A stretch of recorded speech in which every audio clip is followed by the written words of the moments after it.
Hello everyone! Ngayon ay magpapak na tayo at magsasali na tayo ng lip tint. Ito yung aking Rosalinda lip and cheek tint.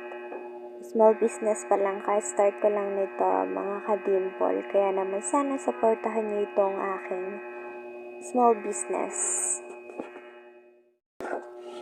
Kahit nakakangalay na kasi solo mo lahat, kung sa production, iyo talaga lahat. Ikaw yung magsasalin, ikaw yung magpupunas-punas, ikaw yung maglalagay ng sticker, ikaw yung magpapak. Diba? Lahat talaga. Pero, ganun talaga ang buhay. Kailangan natin magpayaman, char. Ganun talaga pag working student. Work, study, study. And syempre, at saka gustuhan kong makaipon din ng pera, allowance ka and tuition, kailangan kong gawin tong negosyo-negosyong ito. Ayan. At dahil nga wala kaming pasok ngayon at bali February 16 pa ang aming enrollment, then 26 pa yung aming start ng klase. Ayan. Isipan kong magnegosyo nitong Rosalinda's Lip and Cheek Tint. Para kahit ganun ay meron akong pera na madudukot if kailangan ko. Ay mga kadimpol, kaway-kaway sa mga working student dyan. Kaya lang, laban, matatapos din tayo sa ganitong challenge ng ating buhay.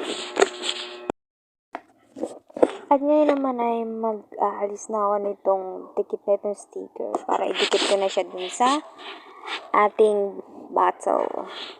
Medyo mahirap tong alisin. Masyado kasi siyang madikit. At ngayon, mga kadimpol, ilalagay natin siya sa plastic para talaga safe na yung ating sticker. Ganun. Dapat lagi tayong productive sa araw-araw para tayo ay may mapakinabangan. Hindi lang ngayong araw, sa susunod na araw, lagi. As always. Ayun nga guys, kailangan sa araw-araw may maisip tayong mabuting bagay na alam natin matutulungan natin ang ating sarili at lalo higit ng ibang tao. Kaya naman, kung tulad mo ko na working student, pwede mo din itong gawin.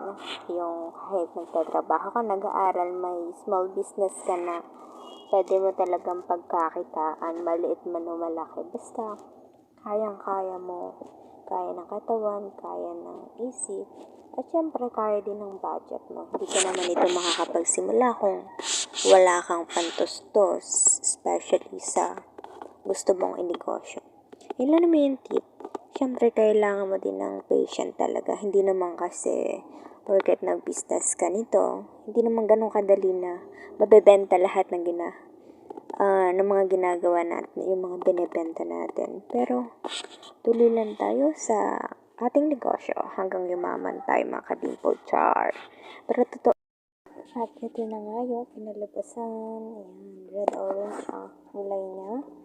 At yung pwede siya para sa lahat. At taman o talaga di kayo matanda. Yan, Rosalinda's Lip and Cheek Tint. Ayan, ito pa yung isa. Pakita ko sa inyo. So, see you. Thank you everyone for watching my video. God bless you all.